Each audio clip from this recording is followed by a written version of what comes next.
ఇక మనం ఎక్కువ శాతం కూడా చూసేది ఫ్యామిలీ మెంబర్స్ ఏంటంటే ఒక 2 గంటలు మాత్రమే. 24 అవర్స్ ఉన్నది కానీ 24 అవర్స్ చూడాలంటే పైసలు కట్టాలి. ఎవడు కడతాడన్న పైసలు కట్టి చూడమంటే మ్యాచే వదిలేస్తారు. అట్లాంటిది ఇక ఈ బిగ్ బాస్ షో బొంగులో ఎవరు చూస్తారన్న, ఇక ఫ్యామిలీ ఆడియన్స్ అమ్మ వాళ్ళు పెడతారు కాబట్టి ఇక చూస్తున్నాము. దాంట్లో చూసే టైంలో అయితే ఈ రితు చౌదరి అయితే మస్తు ఓవర్ అయిపోతున్నది. అసలు చాలా అంటే చాలా ఇది అనిపిస్తుంది అన్న. సో మిగతా ఈ రాము రాథోడ్ క్యాప్టెన్సీ ఎలా ఉంది ప్రెసెంట్? క్యాప్టెన్సీ చాలా మంచిగా ఉన్నదన్న. ఇక ఎవరికి మన అనే భేదం లేకుండా కొద్దిగా కష్టపడి వచ్చిండు కదన్న, అందరికీ తెలుసు. ఇక ఎవరు ఎట్లాంటి వాళ్ళు అదంట. ఇక సుమన్ శెట్టి చాలా ఇన్నోసెంట్గా కనబడతాడు అన్న. మిగతా వాళ్ళ గురించి ఏమంటారు అంటే లైక్ సుమన్ శెట్టి, భరణి గారు కానీ, ఇమోనియల్ కానీ, వీళ్ళ గేమింగ్ ఎలా ఉంది మిగతా వాళ్ళ గురించి?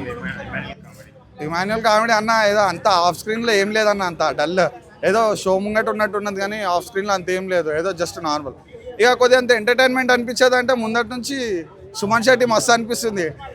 ఒకప్పుడు అట్లుండేది ఇట్లుండేది చాలా ఫన్నీగా చెప్తున్నాడు. బయట ఏం తెలియదు కదన్న, ఇన్నోసెంట్ లెక్క ఉన్నాడు ఆయన కూడా. ఇక ఇలా అంతా డబల్ గేమ్ కనబడేదంటే ఆ రితు చౌదరి మెయిన్ అయితే టార్గెట్ ఆమెనే ఉంది. ఈ వీక్ ఆమెనే వెళ్ళిపోతే దరిద్రం వదిలిపోతుంది. బిగ్ బాస్ షో ఇంకా మస్తు రన్ అయిపోతుంది.